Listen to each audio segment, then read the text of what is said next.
Wakil rakyat asal Bali yang duduk sebagai anggota Komisi 4 DPR RI dari fraksi PDI Perjuangan, Imade Urip, makin gencar mensosialisasikan 4 pilar kebangsaan. Sosialisasi kali ini dikemas dalam seminar kebangsaan dengan tema penguatan sistem demokrasi Pancasila yang dipusatkan di Banjar Gubuk Beloda, Desa Gubuk, Tabanan. Selaku anggota MPR RI, Imade Urip mengupas tuntas pemahaman 4 pilar kebangsaan yang menyasar generasi muda dari 13 STT sedesa Gubuk bersama 2 narasumber, Iwayan Gunadi dan Iwayan Dika Sumantra, dihadiri klien adat dan dinas serta sejumlah tokoh masyarakat setempat.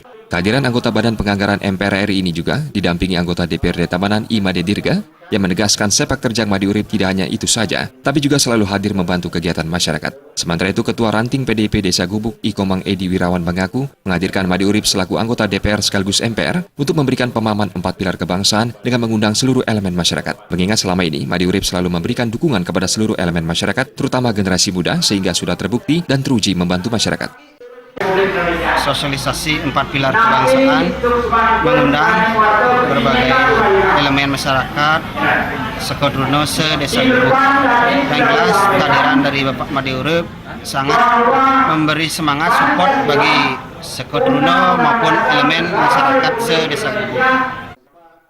Ketua STT Banjar Gubuk Belodan, Gede Pramana Yoga juga mengakui perhatian Imade Urip dan Imade Dirga yang terus menggalakkan sosialisasi bagi pemuda di Desa Gubuk. Semua seketeruna sangat mengapresiasi apa yang digalakkan Imade Urip. Ditambahkan, Ketua Karang Taruna Desa Gubuk, Made Setia Riana, pihaknya menyadari lewat seminar kebangsaan yang dipaparkan Imade Urip sangat penting bagi generasi muda. Kami sangat mengapresiasi kegiatan yang dilakukan oleh Bapak Imade Urip dan juga Bapak Imade Dirga untuk menggalakkan tentang sosialisasi 4 pilar kebangsaan ini, di mana dia menginginkan bahwa bukan hanya sosialisasi 4 pilar ini dihafalkan, tetapi bisa diimplementasikan secara nyata di kehidupan sehari-hari.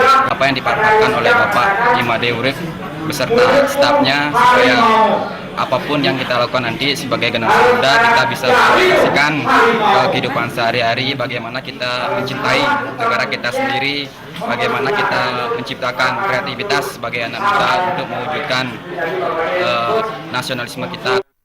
Pada kesempatan itu, Imade Urip menegaskan sosialisasi 4 pilar kebangsaan ini sebagai komitmen berbangsa dan bernegara yang menjadi keputusan MPR RI yang digagas mantan Ketua MPR RI Taufik Kemas akibat adanya kegelisahan tentang pemahaman Pancasila dalam kehidupan sehari-hari, sehingga negara tetap utuh. Bahkan menurut anggota DPR RI 4 periode ini, yang lebih penting 4 pilar kebangsaan diberikan bagi pelajar dan kampus di seluruh Indonesia yang disasar karena sangat strategis. Apalagi generasi muda sebagai pemegang estafet kepemimpinan di semua level, sehingga 4 pilar kebangsaan perlu difahami generasi muda. Bahkan sosialisasi ini juga digalakkan terus-menerus ke negara sahabat di luar negeri, karena banyak warga negara Indonesia seperti di Malaysia, Hong Kong, dan Australia, serta juga banyak di negara Timur Tengah sebagai TKW yang juga perlu memahami 4 pilar kebangsaan. Meski tinggal di luar negeri, nama negara juga harus dijaga. Karena itu, nilai kebangsaan ini harus ditanamkan seluruh lapisan masyarakat. Sedangkan di Bali juga punya segmen kepemudaan yang namanya STT di dalamnya, juga ada pelajar dan mahasiswa. Jadi generasi muda perlu diproses untuk pematangan dan mencari identitasnya sendiri. Ketua DPP PDI Perjuangan ini menyebutkan, Presiden Joko Widodo sudah melakukan langkah strategis dari Sabang sampai Merauke untuk membangun infrastruktur di seluruh wilayah, terutama Indonesia bagian timur, karena infrastruktur sebagai perekat dan pemersatu bangsa. Tim Liputan Bali TV.